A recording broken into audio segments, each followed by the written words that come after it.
नमस्कार साथियों, आज एक और खास विषय पे वीडियो लेकर के आपके बीच में आए हैं। जैसा कि आपने टाइटल देख लिया होगा, इस वीडियो में बताने वाला हूं कि सरकार से सवाल ना करना देशद्रोह है। जी हां साथियों, नेताओं से, सरकार से, अपनी पसंद की सरकार से सवाल ना करना बहुत बड़ा देशद्रोह है। इससे बड़ा देशद्रोह कोई नहीं हो सकता, क्योंकि हम सबकी जिम्मेदारी होनी चाहिए देश के प्रति वफादारी की, देश के प्रति ईमानदारी की, ना कि किसी पार्टी या किसी नेता के प्रति ईमानदारी वफादारी की। यदि यदि हम किसी पार्टी या नेता के वफादार हैं और देश हित के बारे में नहीं सोचते हैं, तो ये हम देश के प्रति अन्याय कर रहे होते हैं। और इससे बड़ा देशद्रोह नहीं हो सकता, इससे बड़ा गुनाह कोई नहीं हो सकता कि आप देश का हित ना देखकर किसी नेता या किसी पार्टी के हित के लिए काम करने लगे।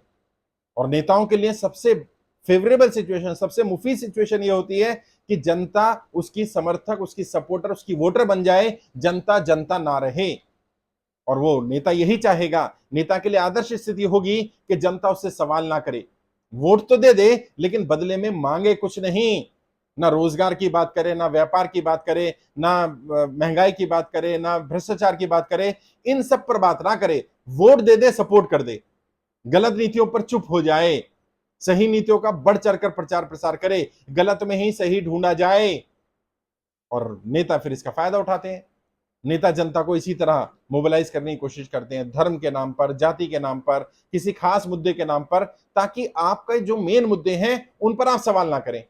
आप रोजगार के बारे में बात ना करें, आप बेरोजगारी के बारे में बात ना करें, आप अपने बच्चों के भविष्य के बारे में बात ना करें, आप अपने व्यापार के बारे में बात ना करें, आप महंगाई के बारे में बात ना करें, आप देश की सीमाओं को जो सुरक्षा उसकी बात ना करें।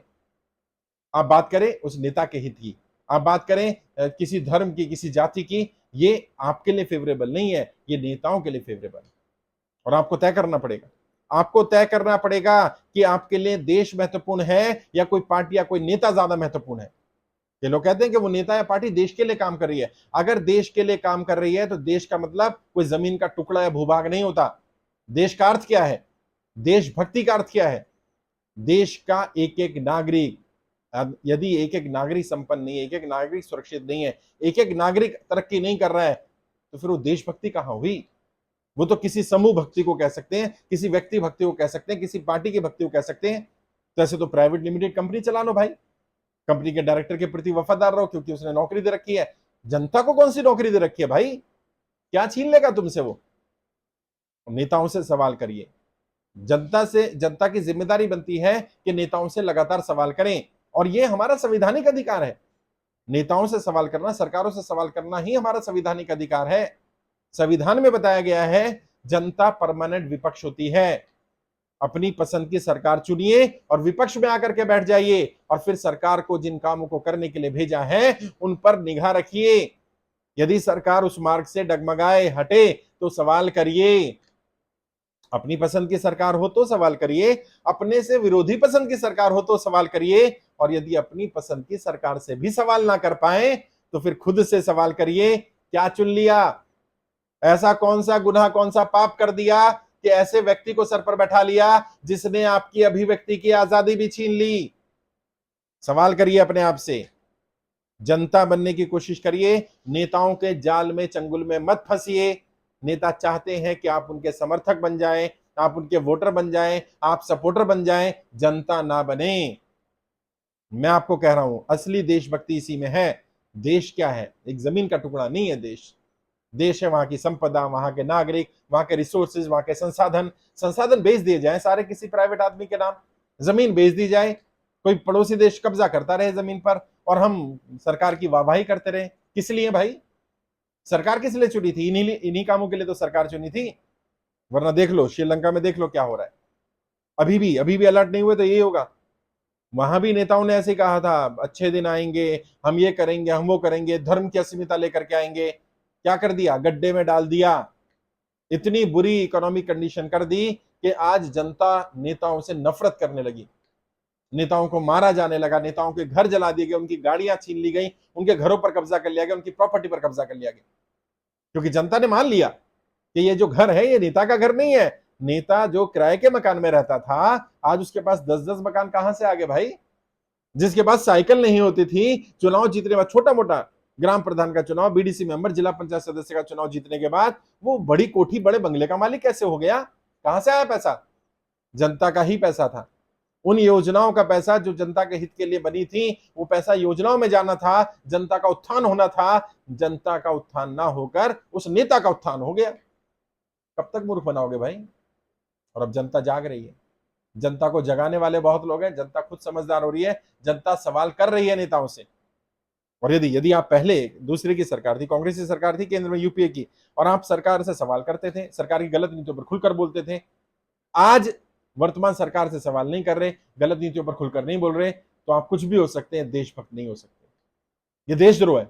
आप पार्टी भक्त हो सकते हैं, आप नेता भक्त हो सकते हैं, आप देशभक्त नहीं है। देशभक्ति तो है सवाल करना, अपनी भी सरकार से सवाल करना, दूसरे की। हम पहले भी करते थे, आज भी करते हैं, कल भी कोई सरकार आएगी तब भी करेंगे। अपनी पसंद की सरकार आएगी तो भी करेंगे, अपने मेरे स्टूडेंट नेता बनकर सरकार बना लेंगे तब भी करेंगे। रिश्तेदारी नहीं किया, दामाद नहीं बना लिया भाई। गलत नीतियों का खुलकर विरोध करेंगे और जो सही करेगा उसका समर्थन करेंगे। लेकिन सही का समर्थन करेंगे और गलत पर चुप हो जाएंगे, ये क्या है? ये चालबाजियां, चालाकियां किससे कर रहे हैं? आप खुद से भाई। नागरिक आप हैं, वो आपके अधिकारों का हनन कर रहा है। जब नेता बोलता है तुम्हारा धर्म खतरे में है, तुम्हारी जाति खतरे में है, वो उसकी कुर्सी खतरे में है। तुम्हारा धर्म जाति से कोई मतलब नहीं है। उसको समझना पड़ेगा। जनता को जनता होने का अर्थ समझना पड़ेगा। इस गुलामी से बाहर निकलना पड़ेगा। है सबसे बड़ा झंडा क्या? तिरंगा झंडा। सबसे बड़ी किताब क्या? भारत का संविधान। संविधान के हिसाब से काम होना चाहिए।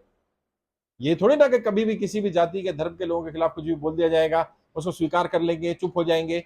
विरोध करिए। और देश की 95% जनता ऐसी ही है, वो सेकुलर है, सेकुलर माइंडेड है। उसका डीएनए, भारत का डीएनए एक्चुअल सेकुलर है भाई। ये तो 2-4-5% लोग हैं जो कट्टरपंथी सोच के हैं, जो कट्टरपंथ को फैला रहे हैं। हर धर्म हर जाति में है, लेकिन ये कम है। ये जो बहुसंख्यक है इनको बोलना पड़ेगा। जो ये बहुजन समाज है इसे बोलना पड़ेगा। जो ये 95% है, हम लोग 95% जो सेकुलर माइंडेड है, जो साथ रहना चाहते हैं, जो जाति धर्म के आधार पर कोई भेदभाव बंटवारा नहीं चाहते। ये 5% है कट्टर लोग। ये पहले भी थे, तभी बंटवारा हुआ देश का। हम बंटवारा नहीं होने देंगे। हम सच्चे देशभक्त हैं। और ये वो उस तरह के वादे नहीं है कि पीछे हट जाए, मुकर जाए। नहीं, मुकरेंगे नहीं हम। अगर आप वाकई सच्चे देशभक्त हैं, सरकारों से सवाल करिए, नेताओं से सवाल करिए, बांटने वालों के खिलाफ खुलकर बोलिए। और जनता जवाब देगी नेताओं को। देखना, जनता जवाब देगी। जनता इनके घरों पर, गाड़ियों पर कब्जा करेगी, क्योंकि जनता को पता चल चुका है कि नेता ने कोई खून पसीने की कमाई से इकट्ठा नहीं किया। ये हमारा पैसा है, जो हमारे लिए आया था, योजनाओं का पैसा, उस पैसे का गबन करके ये बड़ा बना है। और मैं सभी नेताओं को भी चेतावनी दे रहा हूं जो सुन रहे हैं, भ्रष्टाचार छोड़िए, अय्याशी छोड़िए, ये ड्रामेबाजी करना बंद करिए। ये छोटा छोटा नेता भी होता है ना, 20-20, 50-50 लोगों को लेकर चल रहा है, 10-10 गाड़ियां साथ चल रही हैं। जनता की निगाह है, जनता ले लेगी वापस। फिर मत कहना मैंने तो मेहनत से कमाया था। हिसाब ले लेगी जनता। जनता हिसाब मांगेगी। कब तक दबा कर रखोगे भाई? है देश की 50% संपत्ति पर 1% लोगों का कब्जा करा दिया आपने। देश की 90% संसाधन 10% लोगों के कब्जे में चले गए, और बाकी 90% जनता बेवकूफ है। उसके नाम पर योजना बनेगी, उसके नाम पर सब होगा, और उसे 5 किलो राशन थमा करके बाकी पैसा गबन कर दिया जाएगा। ये तो नहीं चलने वाला। अब ये नहीं चलने वाला, ये बात समझ लीजिए। जनता को जनता बनना पड़ेगा और नेताओं को जनता का हितैषी बनना पड़ेगा। सेवा करनी पड़ेगी साहब, मेवा खाना नहीं। इससे काम नहीं चलेगा जो कर रहे हो। सुधर जाओ। अभी भी 10-10, 20-20 करोड़ रुपए खर्च कर रहे हो चुनाव जीतने के लिए। शर्म नहीं आती है? टिकट लेने के लिए 10-10, 20-20 करोड़ रुपए खर्च किए जा रहे हैं। वो जनता के हित की बात करेंगे? कहां से कर लेंगे? और आपको भी समझना पड़ेगा, नागरिकों को समझना पड़ेगा, ये आपके हितैषी नहीं है भाई। जो आदमी 10 करोड़ रुपए का बक्सा दे के आएगा और फिर टिकट लाएगा सांसद का, वो तुम्हारे लिए काम करेगा? कैसे करेगा तुम्हारे लिए काम? और जितने भी नेता हैं, जो नेता सुन रहे हैं, मुझे कई एमपी एमएलए भी सुनते हैं, वो अपने दिल पर हाथ रखकर बोलेंगे इस बात को। बिना करप्शन के क्या चुनाव जीता जा सकता है? नहीं जीता जा सकता। ये परिस्थितियां किसने बना दी? और बहुत सारे अच्छे नेता जो है वो भी परेशान है बेचारे इन सारी चीजों को लेकर के, क्योंकि वो भी चाहते हैं चीजें ठीक हो। जो अच्छे नेता हैं वो चाहते हैं कि बिना पैसे के, बिना करप्शन के काम होने लग जाए, चुनाव में पारदर्शिता आ जाए, राजनीति में शुद्धिकरण हो, लेकिन करेगा कौन? शुरुआत कौन करेगा? नेता नहीं सुधरेंगे साहब, पहले जनता को सुधरना पड़ेगा। क्योंकि अब्राहम लिंकन ने कहा था ना, जनता को नेता वैसे ही मिलते हैं जैसी जनता होती है। तो यदि आप वोट पर, पैसे पर बिकते रहेंगे, वोट अपना बेचते रहेंगे, धर्म पर, जाति पर आप लड़ते रहेंगे, तो नेता तो लड़ाएगा ही। सुधरना तो आपको है, उसे थोड़ी सुधरना है, उसका तो काम धंधा ठीक चल रहा है।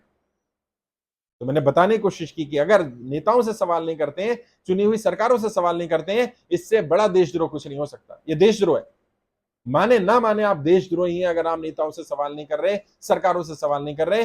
चाहे अपनी पसंद की सरकार हो या विरोधी की सरकार हो, सवाल उतनी ही तीव्रता से पूछिए, और एक बार पूछ कर देख लीजिए, फिर आपको असलियत पता चल जाएगी नेताओं की। इनके लिए आपका कोई वजूद नहीं है। ये आपको भी गद्दार बोल देंगे, तुरंत देशद्रोही बोल देंगे, तुरंत आपको पाकिस्तानी समर्थक बोल देंगे, तुरंत आपको आतंकवादी खालिस्तानी बोल देंगे, तुरंत आपको नक्सली बोल देंगे। क्यों?